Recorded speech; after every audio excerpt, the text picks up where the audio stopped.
안녕하세요, 여러분. 지난 영상에서 2026년 기초수급자 신청 방법을 알려드렸는데요. 오늘은 더 중요한 이야기를 해드리려고 해요.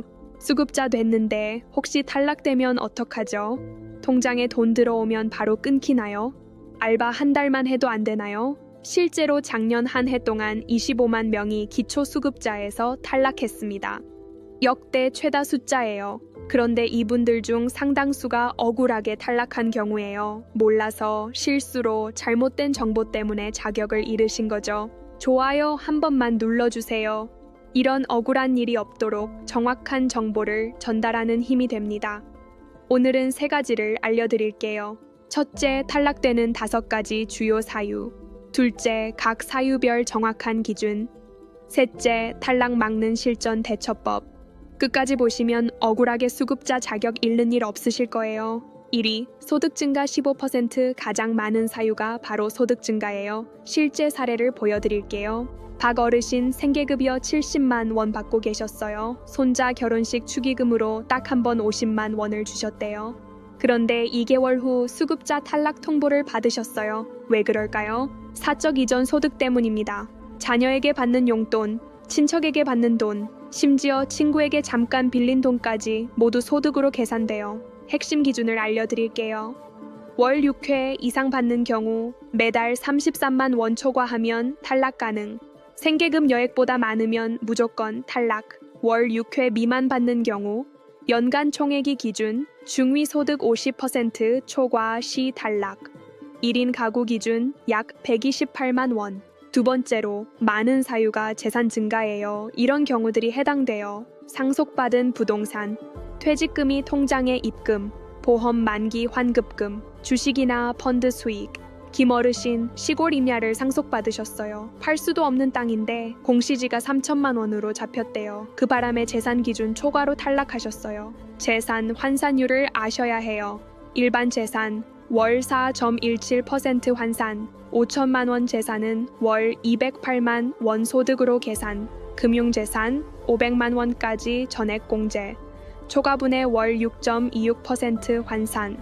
자동차 2026년부터 완화됐지만 여전히 주행 2000cc 미만 500만 원 미만만 일부 인정. 세 번째가 부양 의무자 문제예요. 실제로 이런 일이 있었어요. 10년간 연락 끊고 지내던 아들이 취업했대요. 어르신은 전혀 모르셨어요. 그런데 갑자기 수급 탈락 통보를 받으셨죠. 부양 의무자는 누구? 일촌 직계 혈족, 그 배우자. 부양 의무자 소득 기준, 연소득 1억 원 이상, 재산 9억 원 이상, 이 경우 수급자 탈락 가능. 하지만 예외가 있어요. 2026년부터 이런 분들은 부양 의무자 기준 제외, 65세 이상 노인 가구, 중증 장애인 가구, 한부모 가정. 네 번째가 신고 누락이에요. 이런 것들 꼭 신고해야 해요. 알바나 일용직 소득, 가구원 변동, 주소지 변경, 재산 변동. 신고 시기가 중요해요. 소득 발생 시 다음 달 말일까지 신고, 1월에 알바했다면 2월 말까지. 재산 변동 시 변동 발생한 달에 다음 달 말일까지. 늦게 신고하면 어떻게 되냐고요? 이미 받은 급여를 다시 돌려줘야 해요. 심하면 부정수급으로 적발될 수 있습니다. 5번째가 서류 문제예요. 필수 서류를 제때 제출하지 않으면 탈락될 수 있어요. 매년 제출해야 하는 서류, 소득 증빙 서류, 재산 변동 증빙, 건강보험 자격 득실 확인서. 특히 허위 신고는 절대 안 돼요. 적발되면 즉시 수급 자격 박탈, 받았던 모든 급여 환수, 최대 1.5배 추가 징수, 형사처벌 가능. 두부 실전 대처법, 대처법 1 소득 관리 전략. 용돈 받을 때 월 33만 원 이하로 나눠서 받기, 한 번에 많이 받지 말기, 명절 선물은 현물로, 알바할 때 근로소득 공제 활용, 30세 미만은 일부 소득 제외, 월 소득을 계산해서 조절, 통장 관리. 친구에게 돈 빌릴 때는 반드시 차용증 작성. 증빙 서류 없으면 소득으로 간주. 큰 금액 입금 전 주민센터 상담. 대처법 2 재산 관리 전략. 상속 증여 받을 때 사전에 주민센터 상담 필수. 공제 항목 최대한 활용. 팔 수 없는 재산은 증빙. 금융재산 500만 원까지는 전액 공제. 그 이상은 여러 통장에 분산. 보험 만기는 미리 계산. 자동차 10년 이상 노후 차량은 예외 인정. 장애인용, 생업용은 증빙.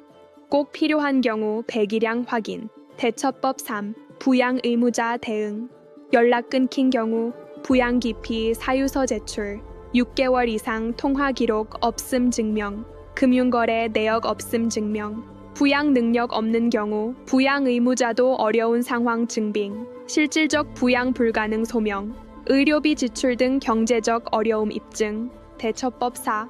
철저한 신고 습관. 신고 체크리스트 만들기, 매달 확인, 알바, 일용직 소득 있나, 용돈 받은 적 있나, 가구원 변동 있나, 분기별 확인, 재산 변동 있나, 보험 만기 임박했나, 차량 변경 있나, 신고 방법, 주민센터 방문, 복지로 홈페이지, 전화 1239. 세부, 탈락됐을 때 대응법. 억울하게 탈락됐다면 이의 신청 제도 활용하세요.